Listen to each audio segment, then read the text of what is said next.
बिस्मिल्लाहिर्रहमानिर्रहीम अस्सलाम वालेकुम रहमतुल्लाहि वबरकातुहू। फजर नमाज फजर के वक़्त सोए रहना।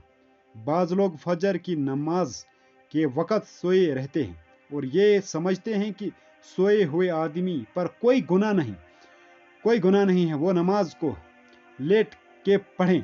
क्या ये शरई लिहाज से दुरुस्त है? बिलाशुबा कलमा पढ़ने के बाद इस्लाम का अहम तरीन रुकन नमाज है। इसकी अहमियत का अंदाज़ा इस बात से भी लगाया जा सकता है कि अल्लाह ताला ने दिन में 5 मरतबा बाजमात नमाज को फ़र्ज करार दिया है। रसूलुल्लाह सल्लल्लाहु अलैहि वसल्लम की आखिरी वसीयत भी नमाज के बारे में भी थी।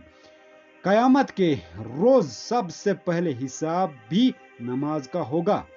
नमाज को अल्लाह ताला ने मुकर्ररा औकात में फ़र्ज करार दिया है। वक़्त मुकर्ररा पर ही नमाज पढ़ना वाजिब है। इरशाद बारी ताला है, बेशक नमाज ईमान वालों पर हमेशा से ऐसा फ़र्ज है जिसका वक़्त मुकर्रर किया हुआ है। लिहाजा हर मुसलमान पर वाजिब है कि वो नमाज फजर के लिए बेदार होने के लिए हर मुमकिन ज़राए इस्तेमाल करे।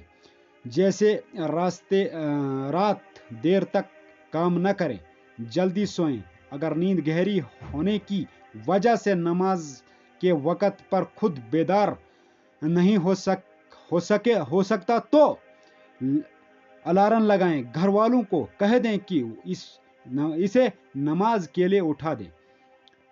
अच्छा, सईदना अबू कतादा रज़ियल्लाहु तआला अन्हुमा बयान फरमाते हैं कि एक दफ़ा सहाबाई किराम रिज़वानुल्लाहि अलैहिम ने दौरान सफ़र रात के आखिरी हिस्से में आराम करना चाहा तो रसूलुल्लाह सल्लल्लाहु अलैहि वसल्लम ने इन्हें फरमाया, मुझे डर है कि तुम नमाज के लिए नहीं उठ सकोगे। सईदना बिलाल रज़ियल्लाहु तआला अन्हुमा कहने लगे, मैं सबको जगा दूंगा। अल हदीस। अगर इंसान ने सुबह की नमाज के लिए बेदार होने के लिए हर मुमकिन जरिए इस्तेमाल किया, किसी किस्म की सुस्ती और कोताही का मुजाहरा नहीं किया, फिर भी वो बेदार हो सका तो वो गुनाहगार नहीं होगा। लेकिन जब बेदार हुआ फौरी नमाज अदा करे। Like, share and subscribe. अल्लाह हाफिज, जज़ाकल्लाह।